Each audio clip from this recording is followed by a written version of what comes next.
Parfois, la manipulation de l'opinion se produit de manière inconsciente. Certains mots sont répétés avec enthousiasme dans les médias, sans que l'on discute jamais de leur sens.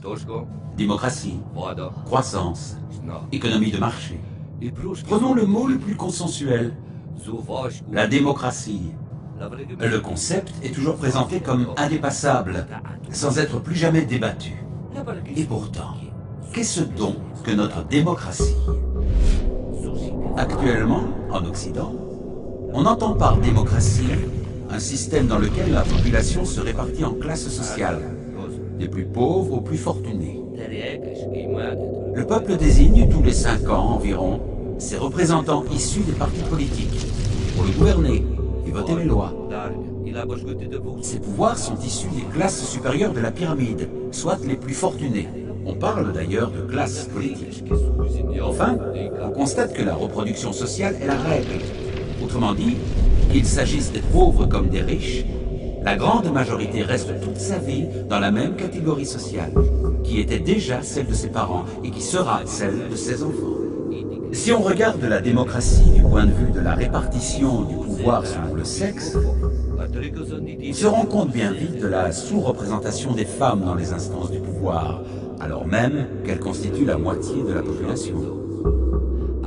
En observant la couleur de la peau, on se rend compte également que la pyramide est proportionnellement plus blanche à son sommet qu'à sa base dans la plupart des démocraties.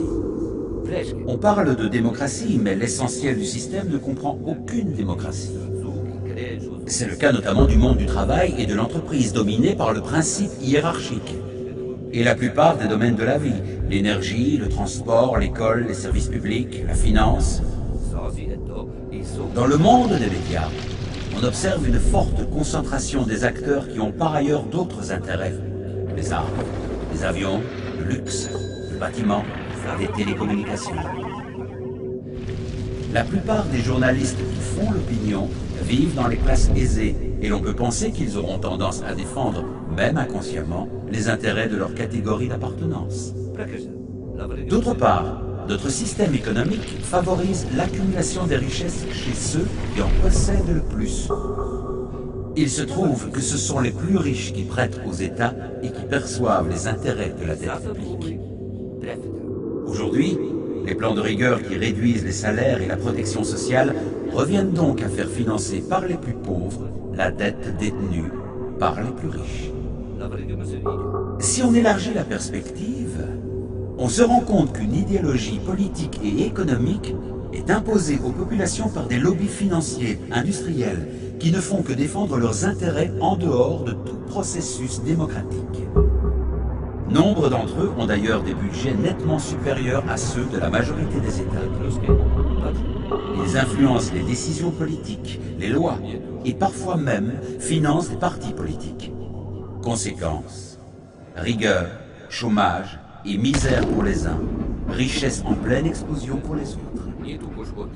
Preuve en est, l'endettement de tous les États du monde est égal aux actifs de seulement 10 banques.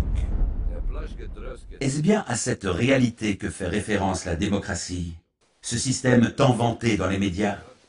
N'y a-t-il pas là une forme de manipulation de la population? La vraie démocratie ne reste-t-elle pas à inventer? Mon nom est Lazarus, et je vous souhaite bien le bonjour. Démocratie. Démocratie. Dans une démocratie, c'est le peuple qui est le maître. N'hésitez pas à commenter ou à partager ceci avec vos amis.